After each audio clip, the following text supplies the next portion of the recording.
জয় হওক। পোনপ্ৰথমে মই আমাৰ সাংবাদিক বন্ধুসকললৈ ধন্যবাদ জ্ঞাপন কৰিছোঁ যে আজি আমাৰ নামখোলা আঞ্চলিক সমিতি বিলাসী থানা অসম তথা নামখোলা আঞ্চলিক সমিতিখন গঠন হোৱাৰ এই মুহূৰ্তত আহি তেওঁলোকে যি বাতৰি প্ৰকাশ কৰিবলৈ আগবাঢ়িছে। আচলতে কি নামখোলা অঞ্চলটো বহুতেই পিছপৰা। আমাৰ এই অঞ্চলটোত আপোনালোকে সকলোৱে জানে ভাল স্বাস্থ্য কেন্দ্ৰ এটা নাই আমাৰ ইয়াতে, বা বেংক এটা নাই ভাল, আৰু বিভিন্ন দিশৰ পৰা স্কুলৰ ক্ষেত্ৰতো বা কলেজ এখন নাই আমাৰ ইয়াতে। গোটেই সমস্যাখিনি বিভিন্ন সমস্যা আমাৰ মাজত আছে।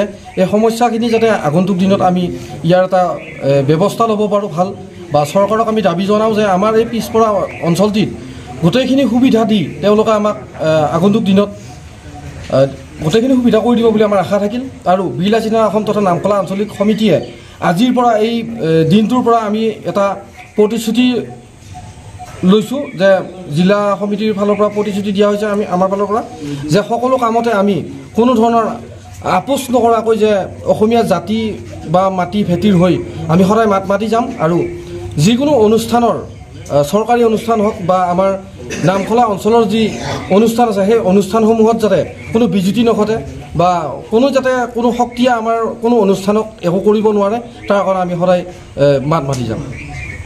আজি ইয়াত যোগদান কাৰ্যসূচী আৰু নামখোলা আঞ্চলিক সমিতি গঠনৰ উদ্দেশ্যে আমি উপস্থিত হৈছিলোঁ। আৰু নামখোলা আঞ্চলিকখনৰ 22জনীয়া সমিতি আজি আমি আনুষ্ঠানিকভাৱে ঘোষণা কৰিছোঁ। 22জনীয়া আঞ্চলিক সমিতি ইয়াতে গঠন কৰা হ'ল।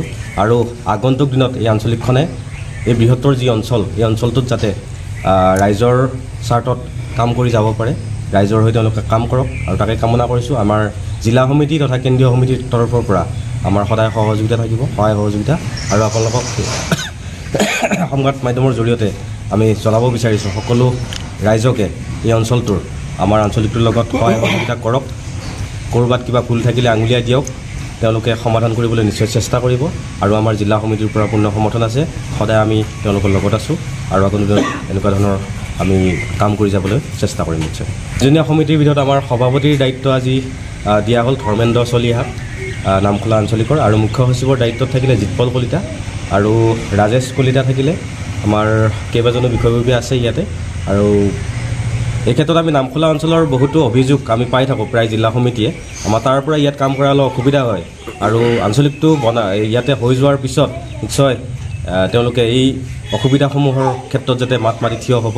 আৰু যোৱা কিছুদিন আগতে আমি ইয়াৰ যি চিকিৎসালয় স্বাস্থ্যকেন্দ্ৰৰ এটি বাতৰি আমি পাইছিলোঁ, আৰু বাতৰিটো খুব পাই আমাৰ দুখ প্ৰকাশ কৰিছিলোঁ আমি। গতিকে এনেধৰণৰ কাৰ্যসমূহ হ'ব নালাগে, আৰু তেওঁলোকে আমাৰ বিলাসী থানা ল'ৰাই আমাৰ সক্ৰিয় সৈনিকসকলে এই ক্ষেত্ৰত মাত পাতি বিষয়টো বৰ্তমান সমাধানৰ ক্ষেত্ৰত আগবাঢ়িছে তেওঁলোক। আৰু আগন্তুক দিনত এনেধৰণৰ কামসমূহৰ ক্ষেত্ৰত কাম কৰি যাব আমাৰ এই আশা আছে আঞ্চলিক সমিতিখনৰ পৰা।